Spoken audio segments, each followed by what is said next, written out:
السلام عليكم ورحمة الله وبركاته. قبل أن نبدأ أتمنى أن تشتركوا في القناة. وهيا بنا لنبدأ. Mais c'est exactement ça. Vous avez résumé le match. C'est exactement ça. Cette équipe de l'Espérance de Tunis, bien sûr qu'elle était prenable aujourd'hui. Et si elle était prenable aujourd'hui, elle peut l'être aussi au match retour. Donc voilà, il ne faut pas baisser les bras et on part là-bas, on ne partira pas en victime. Ils nous ont mis un but ici et c'est nous qui leur avons donné. Pourquoi on ne serait pas capable d'en mettre un là-bas? Donc tout est jouable. Tout est jouable. Quand c'est un score 1-0, pour connaître très très bien cette Ligue des Champions, c'est un score c'est un piège pour l'adversaire. Parce que oui, ils veulent conserver le score à domicile, ou alors ils ouvrent le jeu. Mais nous, on va être dans l'obligation maintenant de l'ouvrir et d'essayer d'aller marquer, tout en faisant attention de ne pas en prendre un en contre. Mais tout reste jouable. À 1-0, tout reste jouable. C'est une défaite qui est vraiment amère, parce que ce but-là, on leur donne. Et voilà, j'aurais vraiment aimé... bien sûr gagner ce match, mais si on prend un but, j'aurais aimé qu'on le prenne sur une très belle action de l'adversaire, mais pas comme ça. Pas comme ça. Aujourd'hui, la GSK n'a pas trouvé son jeu habituel dans le stade Saint-Juillet et vous avez changé le système tactique de la GSK. Je pense, moi, personnellement, que n'a pas joué avec... la GSK n'a pas joué le bon jeu qu'on a trouvé dans la phase poule. Pour le match retour, je pense que je vais vous inviter à travailler avec moi comme adjoint, parce que vous avez l'air d'être un bon entraîneur. Donc il y a des entraîneurs comme ça qui sont dans les conférences de presse. C'est un plaisir de vous connaître et voilà. Non, je ne suis pas d'accord avec vous, pas du tout. Nous, on a joué avec de réelles intentions. On a vraiment voulu gagner ce match. On a vraiment voulu faire plaisir à tous ces supporters qui sont venus... On a voulu faire plaisir à tous ces supporters qui sont venus nombreux aujourd'hui. C'est un quart de finale. On a perdu la première manche. Maintenant, on va essayer de récupérer ce résultat négatif parce que c'est jouable. Quand on voit le contenu de... Pourquoi vous ne parlez pas du contenu de l'Espérance de Tunis, qui a quasiment pas eu une occasion en 90 minutes? Il faut le souligner. Puis moi, je pense qu'en première mi-temps, on était très très bien en place. Tactiquement, est-ce que vous avez trouvé l'Espérance de Tunis dangereuse en première mi-temps? Non, je pense pas. Elle n'a absolument pas été dangereuse.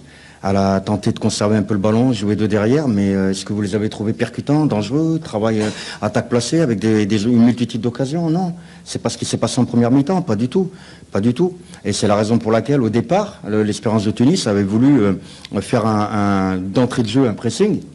Pensant que voilà, ils allaient marquer tout de suite dans le premier quart d'heure. Mais au moment où on récupérait le ballon, parce qu'on était bien en bloc et bien en place, au moment où on récupérait le ballon et qu'on partait tout de suite en contre-attaque, croyez-moi que ça les a calmés. Ils partaient plus devant, les joueurs de l'Espérance de Tunis, ils partaient plus devant dans leur transition offensive.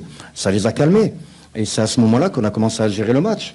Et on a eu la main mise sur le match en première mi-temps, notamment dans la dernière demi-heure, dans les 20 dernières minutes. C'est la raison pour laquelle on était vraiment remplis d'optimistes pour cette deuxième mi-temps, où on avait mis des choses en place et on pouvait les contrer. Malheureusement, voilà, le but qui arrive, c'est malheureux de prendre un but comme ça en quart de finale. C'est un manque de concentration. Ça, on l'avait travaillé à l'entraînement. J'avais prévenu mes joueurs. On a fait des vidéos, on a fait des causeries là-dessus. Un quart de finale, voilà, il faut rien laisser au hasard si on veut passer en demi-finale. Et on a laissé un détail au hasard, c'est la concentration.